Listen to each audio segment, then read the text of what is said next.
Welcome to the CIO Watercooler TV. My name is David Savage and I'm lucky to host a conversation today on the future of work here in the Merchant Taylors Hall.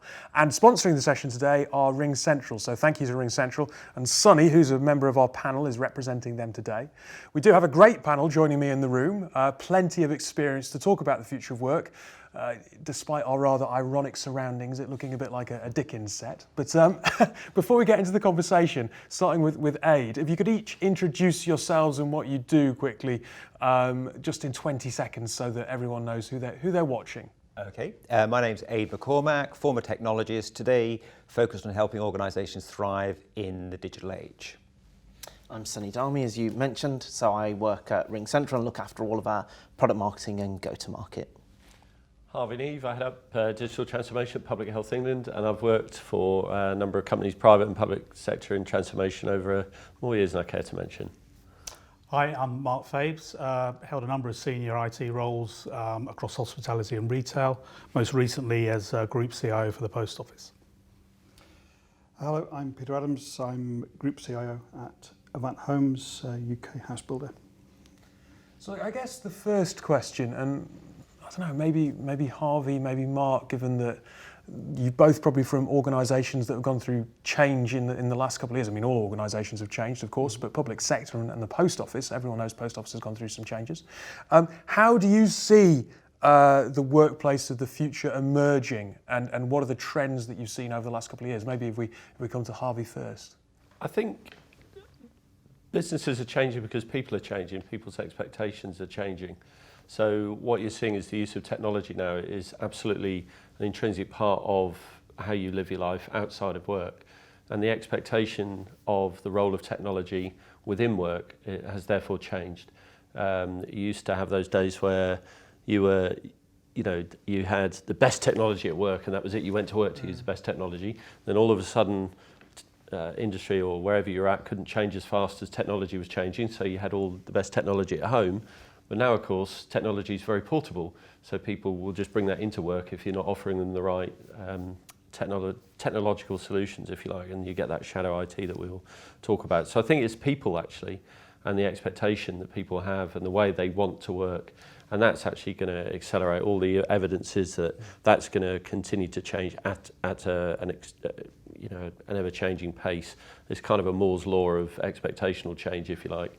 The next generations coming through are not going to put up and entertain the ways of working that this kind of environment, this Dickensian kind of environment may suggest. So that's putting pressure on all kinds of business, whether it's public or private sector, because we need great people to create great products. I don't know, we often think of the private sector as being something that kind of leads the way, but I suppose if you work in a private sector organisation, you get quite institutionalised, whereas if you're in a public sector organisation, or even say a university where you're incredibly customer facing, you're going through that storm of change at maybe a quicker rate than a private organisation might. I don't know whether that's right or wrong, but the post office, people must have huge expectations of what the post office is able to deliver, and you're diversifying at the same time.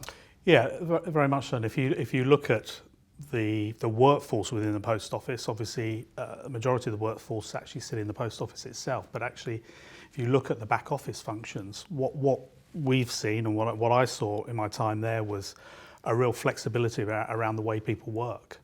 And actually, it's almost the attraction of offering that flexibility in terms of the style of working, where you worked, open office environment, the tools to work remotely. And in fact, the post office were a fantastic example of an organisation that had adopted some of the sort of technology capabilities out there that allow this sort of remote working and distributed team working. And I was quite surprised, having walked out of private sector into a public sector, to find that sort of adoption rate that we saw there. And of course, if you look at the post office in terms of as a retail organisation and an organisation that's selling a number of services, some of those critical to the communities that they operate in. How do you digitise some of those, and how do you make those more relevant and more able to be accessed remotely rather than in a physical organisation? So there was a sea change of sort of digital transformation moving across the post office everywhere, from the back office all the way through to that front counter, and interesting to see. Sonny, it would be probably an appropriate moment to bring you into the conversation if we're talking about tools that organisations can adopt. Yeah. I mean, RingCentral obviously going out there and working with a number of different organisations. Do you see trends around sectors or industries where there is greater adoption and the workforce would seem to be changing at a faster rate? Yeah, I think digital transformation is a theme that seems to be running across all types of organisations. It's a buzzword which has been used for many years now, but I think the businesses that drove this earlier on were businesses that were sort of disparate across multiple different locations, and the ones which were struggling the most with sort of collaboration and working together and having tools that enable that collaboration and drive some of that digital transformation has really helped those types of organizations. And what you're seeing is those large disparate organizations such as the post office, which are across the country, across multiple different sites, are really driving some of that move to using technology to advance the way they work. But then we're seeing as people move from those organizations over to different organizations, that shift is going along with them. I think the increase in available technology has also helped. So cloud has been around for a while, but there was an issue of distrust for a long time. There were also issues of connectivity and not having strong enough connectivity to support thousands of people on the same network and using cloud tools at the same time. But I think we've gone far past that now. So the fact that the technology's there, the infrastructure's there, and you've got multiple different generations of work, and as you mentioned, people want to use the best tools when they go into work. So they're used to being at home and having messaging applications, being able to connect with people instantly, being able to share files easily across multiple devices. And that's just expected as the norm in the office now. So coming in and having that environment is the norm. It's no longer something that you aspire to have or businesses need to have. It's just the norm. And if you don't provide those tools, people will use shadow IT and start using the tools they use in their personal life to communicate across in the business world. I totally accept that people's expectations are changing, but I mean, Peter, do you think it's generational looking at your organisation, or do you just think it's it's just tech savvy people rather than generational? I always think the generational thing's overstated. True, symbiotic. You've got this generation of people who are growing up with easier access. Now, 30 years ago, there was a computer in the school. If you were smart enough, you could touch it. And now there are classrooms wrapped with technology, and children are growing up with that access, and they just expect it to be available to them. And they are so akin to having it available to them in their smartphones and everywhere else. So you have this generational change of they're just enabled because it was present, whereas perhaps an older generation were denied access because there wasn't the availability and it wasn't freely accessible. So you have this change, and as a consequence to industry, you see this shift as it's expected to be present, and if it's not present, I'll either do it myself or I'll go somewhere I can. Yep. And there's almost a consequential impact. And if you're not fast moving enough, your competitors beat you to the punch, and they draw that talent because actually people want to get on and have fun with their work and just get on with it. They don't want to have to downskill to be able to facilitate something and work around that problem. It affects their motivation, affects their productivity. Look, you are all kind of C-level CIOs or in that kind of that management space. Aid, you are someone who has worked with, mentored leaders of technology over a number of years. In fact, you used to judge the CIO 100, right? Mm-hmm. In terms of the role that the CIO is playing in shaping this, how do you see that changing? Because, I mean, at the minute, the CIO itself is kind of going through a little bit of a identity crisis. So understanding then how the CIO shapes that future is quite a complicated one, right? Yes, indeed. I think one of the challenges is that CIOs have typically been blamed for lots of business problems, and therefore we end up getting quite a circulation of CIOs as they move from company to company because they've been moved on because of, if you like, business problems. IT management itself is very, very complicated, so it is almost a full-time job in itself. But the role of CIO isn't Chief IT Manager Officer, it's Chief Information Officer. So that means actually taking data, converting it into insight, and then using collaboration technologies to turn that into knowledge by sharing it with people and turning it into value through better business decisions and better services. I don't think many CIOs are actually concentrating on that end of the, if you like, the value proposition. And as more and more of technology management gets sucked into the cloud, CIOs have to kind of consider what their role is in this new order. Well, there's a challenge. You know, do you feel that you're concentrating on that end of the proposition? It's job one, almost. Yeah. We have to enable the success of the business. And the fact I can play with wires and plug servers together and build that is irrelevant, because I can buy and rent all that stuff, and the business largely can acquire their infrastructure without too much effort from anywhere. And they will, because you've got to buy the kit and use it. You know, that's the nature of the beast. You have to, as a CIO, my focus is to, how do I enable my business to achieve its outcome, which is to be drive a profitable and growth? And how do I enable collaboration, therefore technology? How do I facilitate margin, therefore taking cost out by putting tools in? How do I help decision making by taking data and aggregating it and presenting the information so they can take insight from that and do the legwork for them, so they're actually dealing with potentials, as opposed to, can I have some data so I can build a report? Because if that's where they're at, then you don't need the CIO. They can do a lot of that themselves now. A lot of smart people able to use Excel and pivot tables and just click and crunch that data and never talk to an IT person and try getting in the way of that data feed. You've got to be at the, how do I enable their success and make the problem go away and deal with how I facilitate their outcomes? And that's root and branch what my role is at. I don't see it as a manage the technology stack, because it's been commoditized and outsourced to a large degree. Mark, if you're thinking about the role of the CIO, I think maybe 5 years ago, the CIO felt like it was an equal on the board to the other C-level positions. I suppose as technology becomes ubiquitous and becomes more widespread across all aspects of a business, does that diminish the role of the CIO, or is the CIO having to fight for a little bit more oxygen and the ear of the CFO than it did maybe 5 years ago? I don't think necessarily you're fighting for more airtime or more exposure. I think a lot of it depends on the makeup of the board, the organisation you're operating in, the maturity of that organisation. A number of roles that I've taken up is the specification is all about how can you deliver profitability and value through the enablement of technology, and that's a great strapline to have, but it's incredibly difficult to do. Because already now we're seeing through digital transformation activities, many businesses are having to rethink or revisit some of the underpinning infrastructure and technology that's supporting that digital transformation, because it's almost, well, actually, if we move everything to the cloud and we put AI in and a few RPA bots here and there, we're digital, aren't we?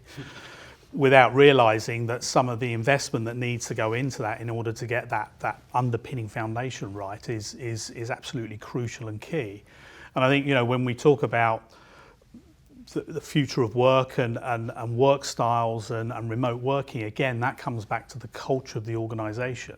I've worked in a retail organisation fairly recently, and I won't name names, but flexibility, flexi-time working away from the office just really wasn't accepted.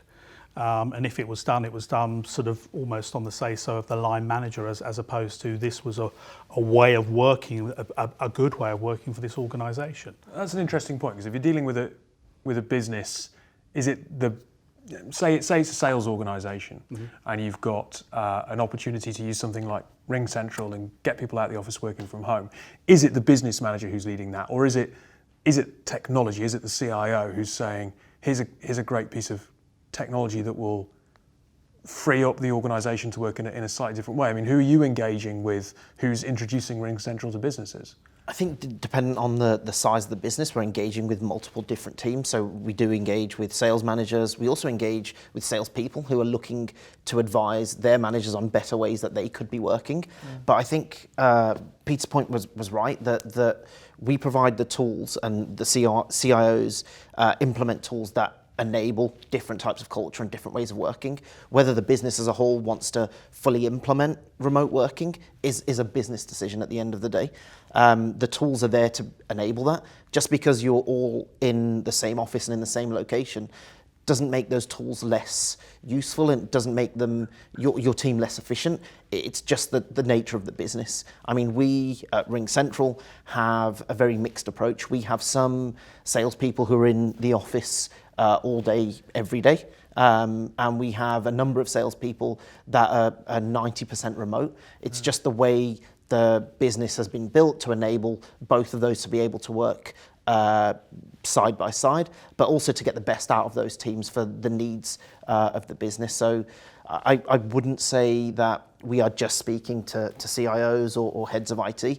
It's really dependent on the outcome that the business is trying to drive. And I think that's, for RingCentral, the key thing of the future of work and what we're trying to do. It's not just putting technology in for technology's sake. It's the outcome that you're trying to drive for that. So if the outcome is to be more flexible and work from home, that's great. I do get that point. But if you look at the startup sector, say, or actually any enterprise organisation trying to hire a data scientist right now, you maybe don't have the luxury of saying, well, we want a data scientist in our offices in London because, well, they cost too much or there aren't many. Yeah. So is it technology and the situation that technology finds itself in where there's scarcity of skills, or actually just the market forces being what they are, that determines, oh, actually, we've got to have a team that is remote, that's disparate, that logs on from Liverpool and Scandinavia and Eastern Europe and whatever else, rather than the business outcomes? I think technology drives that option, right? Before, if you all had to be in an office and your office was located in central London, you are paying a premium for the people that you're hiring. But the fact that technology enables you to be able to hire somebody in Scandinavia or somebody in the States, and they can just change their time of working to suit you, or you adapt the ways you work to accommodate them. Technology is driving that and allowing you to do that. So not only are you having better efficiency and the ability to be able to attract the best talent for your needs there and then, it's enabling you to be able to work in that manner. So I think it's a bit of both. Of technology drives the option, but it's the business that drives what they need and when they need it. And so look, Harvey, I mean, if you think about your organisation, is the CIO then a consultant, an advisory role that's there to kind of say, look, these are your options to the business? I think for all businesses now, it's what you said, is that if you recognise the value chain goes right through and that your employees are actually customers of the business, that if you take the principles of user-centred design and understand what they want, what they need in order to drive value and deliver benefits out to customers or whatever it is, then a CIO, CTO or any of the C-suite, whether in HR or finance or whatever, will start to behave in a different way, and then organisations will start to organise themselves in a different way because you move from command and control to servant leadership. Digital transformation was talked about in the early days as a thing that's driven by technology. It's all about technology. Put the technology in, as you said, and everything will be fine. And of course, the experience now tells us that's not the case, because digital transformation, a digital business becoming a reality, isn't something you buy on its own. You get that as a result of the interaction of people, place, and technology.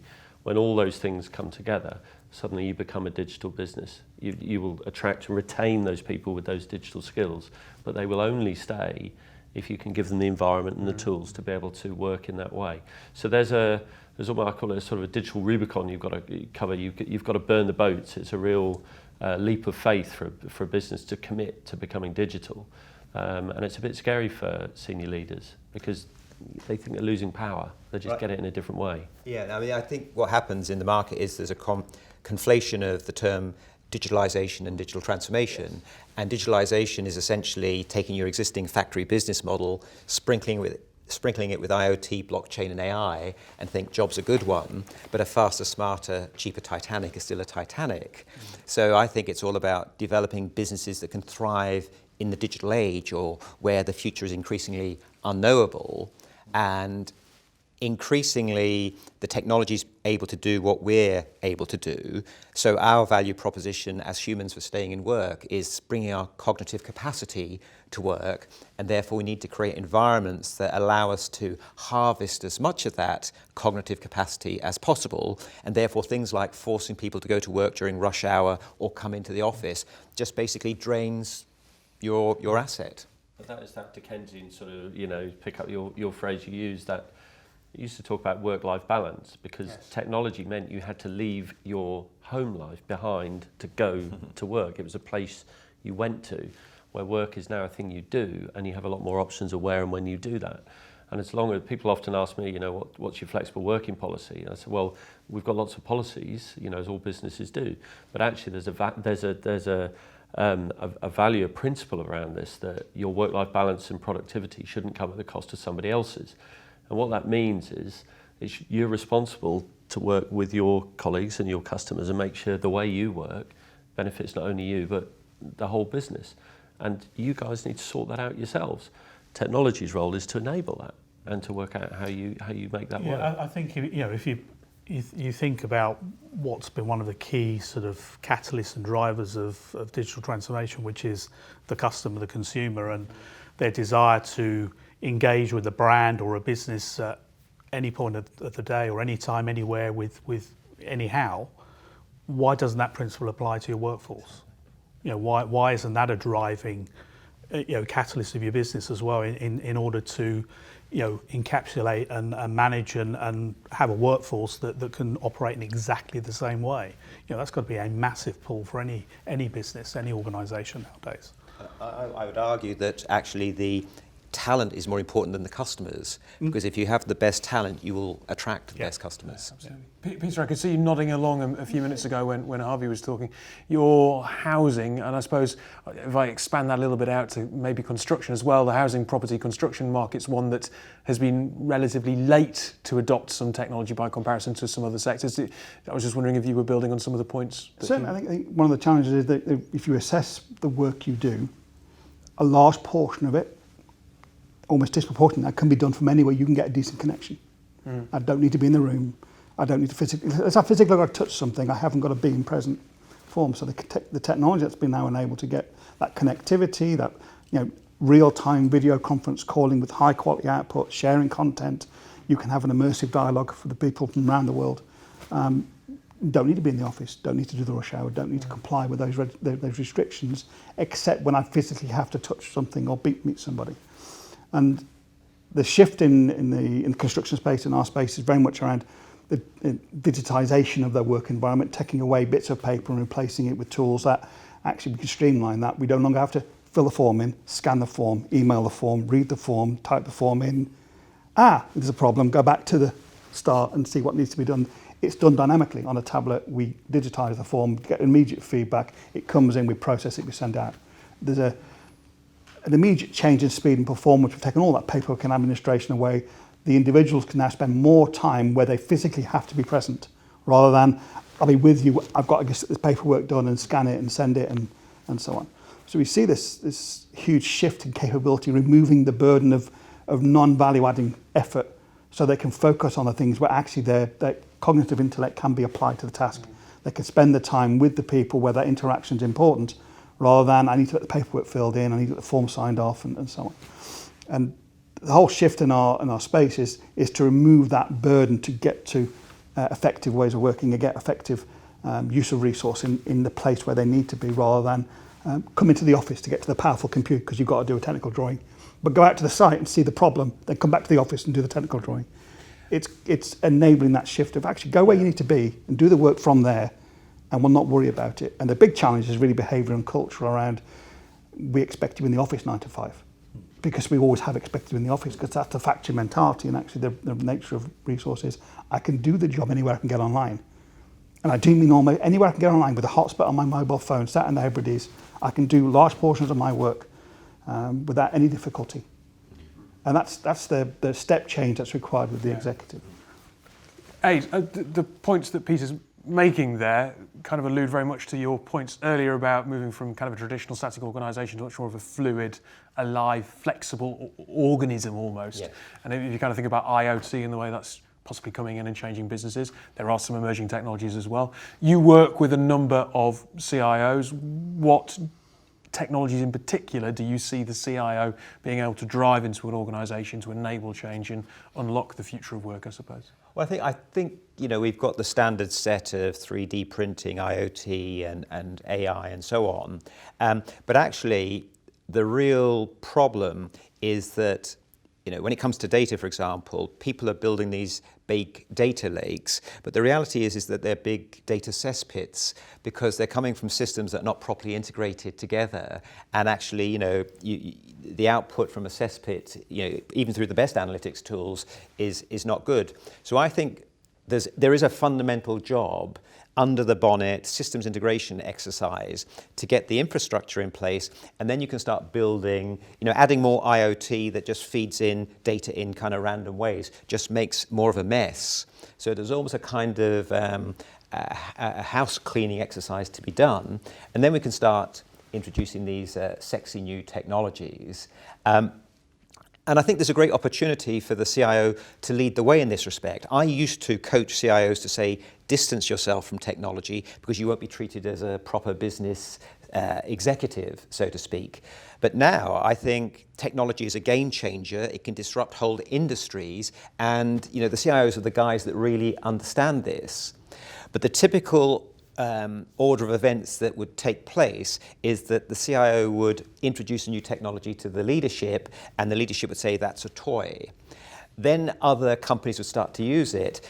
Then that technology would become a threat, and then the whole market would start to use it, and then it was table stakes to be in that market. So you can sort of think of it in terms of T3. So the big challenge or the big opportunity is to build the trust between the C-suite so they do actually listen to you when you arrive with new technologies and you start to present not even business cases but just show how this could move the organization into adjacent markets and even into non-adjacent markets, because at the end of the day this is a risk management exercise and most organizations only have a plan A, and that's very, very risky because one day the Grim Reaper, digital Grim Reaper, is going to come into your plan A reception, and if you don't have a plan B, C, D, E, etc., it's going to be game over. And I think the CIO's got a real opportunity here to drive some of these new experiments, if you like. Out of interest, Mark, I mean, retail is a sector that's gone through a huge amount of pressure due to technology. Did you sometimes feel like when you were talking about new opportunities, people felt that they were toys as opposed to real business changes? I wouldn't say they felt they were talking about toys. I think it was one, is it really going to do what you say it's going to do? Right. How do we test it? How do we do something with it that isn't going to cost us a fortune? And then I guess the third element that always occurs is actually who ends up owning it, because it tends to sit across 2 or 3 sort of C-suite members. So if you talk about data, everyone wants to own that data. So trying to then get agreement around how you're going to manage that data, and much to Aid's point, is it's no point just shoving data into a data lake. You've got to go through your classification, who owns the data sets, what are you calling your data, is a margin, et cetera, all of those things. And if you miss out those fundamental issues, then all of a sudden you're stuck with a couple of terabytes of data that you really just can't get any sense out of. So to answer your point, I think it depends. If it's something they're aware of, then they're happy to embrace, or perhaps a competitor's done it. If it's something completely new, it's, well, where's it sit in the list of priorities as a business that we're going to invest in? And then thirdly, it's, once you prove the case, sometimes it then becomes a bit of a bum fight as to who owns the ongoing sort of exposure of that capability and drives that through the business. And I think that's sometimes where, as CIOs, we maybe step back too much and don't continue on that journey and the ownership of that, and sort of almost say, ta-da, here it is. Here's something I believe you should try, and here's what I believe it can do. Yeah. And then you should be driving the agenda a little more on that, rather than actually it now becomes, that person over there's problem on the board. One last quick point, and I'll probably start with Harvey and come down the line very quickly, but there's a statistic that says that 83% of businesses are being affected by remote working. I'm surprised it's not 100%, but also the same statistic said that it's going to increase by 4% over the next 2 years, which to me feels quite a small percentage increase given the conversation that we're having, and maybe RingCentral will be interested if you say it's more than 4%. But out of interest, Harvey, do you think that that's correct? Do you think it's likely to be a greater growth rate than that in terms of remote working? Yeah, it's 100%, and it's an interesting phrase, isn't it? Because we talked about culture has come up across this conversation, saying businesses affected by it, something that's done to them. It's a reactive thing. Remote working is just an opportunity for people to embrace the way life is nowadays. There isn't work and life, there is life, and work and outcomes that you're on the hook for work are part of your life. The ability to work, wherever you want to, wherever you are able to, depending on what role you've got, has to be built into the offer for the best employees, otherwise they will not work for you. So remote working isn't something that's done to you or you have to react to.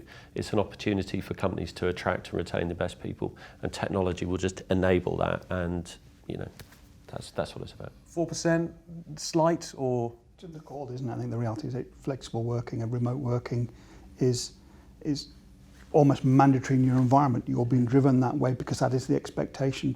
We're growing up with the I'll pop into and I'll get online and I will work. And that was 10 years ago with Wi-Fi in certain locations, and now, well, I've carried it around with me.